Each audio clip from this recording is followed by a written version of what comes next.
साथियों नमस्कार। धार्मिक हिंदी कहानी के इस भाग में आपका स्वागत है और आशा करता हूँ आपको कहानी पसंद आएगी। कहानी है सुदामा ने गुरुमाता के दिए सारे चने खुद ही क्यों खा लिए थे। ये बात तो हम सभी जानते हैं कि सुदामा और श्री कृष्ण बचपन के मित्र थे। समय के साथ समय बदला और श्री कृष्ण द्वारिका के राजा बन गए।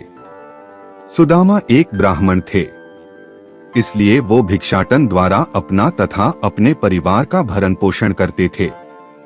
उनकी दशा बहुत ही दीन थी।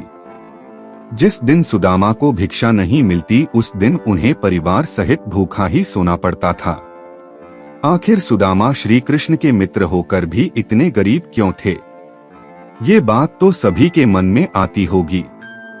कुछ लोग सोचते हैं कि सुदामा ने गुरुमाता के दिए सारे चने खाए थे, इसलिए सुदामा को दरिद्रता मिली। किंतु इसके पीछे एक कारण था। तो आइए जानते हैं कि क्यों सुदामा इतने गरीब थे। इसके पीछे एक बहुत ही रोचक और त्यागपूर्ण कथा है। एक गांव में एक बहुत ही वृद्ध निर्धन बुढ़िया रहती थी। उसका अपना कोई नहीं था। जैसे तैसे वह भिक्षा मांगकर अपना जीवन गुजार रही थी। जो भी भिक्षा में मिलता उसी को खा लेती। यूं ही उसके दिन व्यतीत हो रहे थे। एक समय ऐसा भी हो गया कि कई दिनों तक उस बुढ़िया को भिक्षा ही नहीं मिली। ऐसे में वो उसे प्रभु की मर्जी मानकर भूखी ही सो जाती। कई दिनों बाद वो फिर भिक्षा को गई। वहां उसे 2 मुट्ठी चने मिले।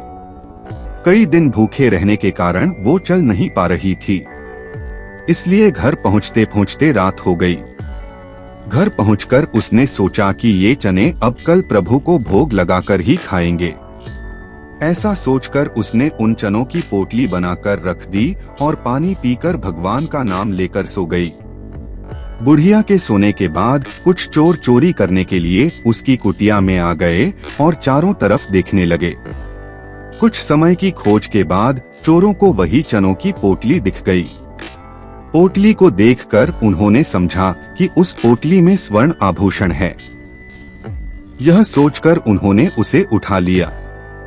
ऐसा करने पर थोड़ी सी आहट हुई, जिसे सुनकर बुढ़िया जाग गई।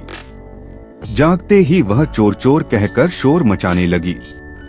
उस बुढ़िया के चिल्लाने पर गांव के लोग उन चोरों को पकड़ने के लिए दौड़े। चोरों ने जब यह आवाज सुनी तो वे जल्दी में वही चने की पोटली लेकर भाग गए। भागते भागते चोरों को संदीपन मुनि का आश्रम दिखा, तो चोर पकड़े जाने के डर से संदीपन मुनि के आश्रम में ही छिप गए। ये उसी समय की बात है जब श्री कृष्ण और सुदामा उसी आश्रम में रहकर शिक्षा ग्रहण कर रहे थे। जब रात में गुरुमाता ने आश्रम की एक कुटिया में कुछ आहट सुनी तो वह उसे देखने को जाने लगी।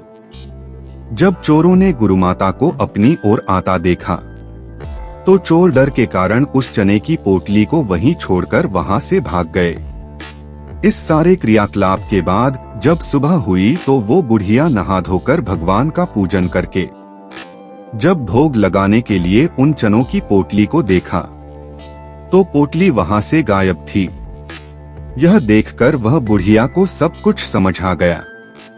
एक तो वह कई दिन से भूखी थी और जो अन्न मिला तो उसे चोर ले गया जानकर उसका मन बहुत विचलित हो गया। भूख से व्याकुल बुढ़िया ने श्राप दे दिया कि जो भी मुझ दीनहीन और दुखी के चने खाएगा वो दरिद्र हो जाएगा। उधर आश्रम में सुबह को जब गुरुमाता आश्रम को बुहार रही थीं, उसी समय उन्हें वही चने की पोटली मिल गई जो चोरों द्वारा उस बुढ़िया की चुराई गई थी। वो पोटली को गुरुमाता ने अपने पास रख लिया।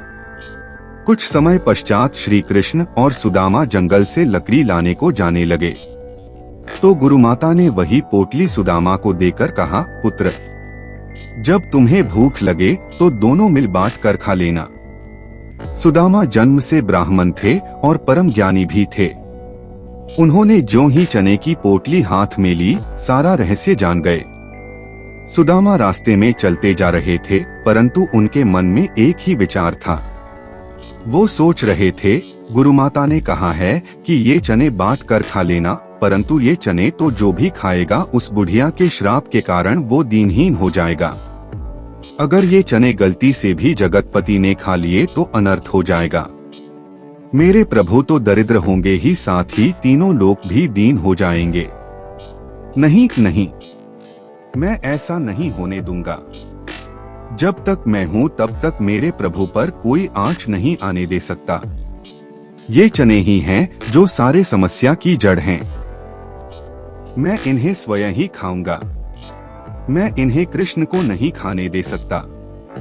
इसीलिए सुदामा ने कृष्ण को दिए बिना सारे चने खुद खा लिए। उन चनों के साथ ही उस बुढ़िया का श्राप भी स्वयं ही भोग लिया और अपने मित्र को दरिद्रता से बचाकर अपने मित्रता धर्म को निभाया। सुदामा द्वारा अपने मित्र के लिए किया गया त्याग सच में अद्वितीय है। मित्रता का ऐसा उदाहरण शायद ही अन्यत्र देखने को मिले। यही सच्चे मित्र की पहचान होती है। अपने मित्र पर आए संकट के सामने मित्र स्वयं आ जाता है, परंतु अपने मित्र को कुछ नहीं होने देता। साथियों, यह कहानी आपको कैसी लगी कमेंट में जरूर बताना और वीडियो को लाइक करना। ऐसी और अधिक कहानी के लिए आप हमारे चैनल को सब्सक्राइब कर ले, जिससे आने वाली वीडियो आपको मिलती रहे। जय श्री कृष्णा।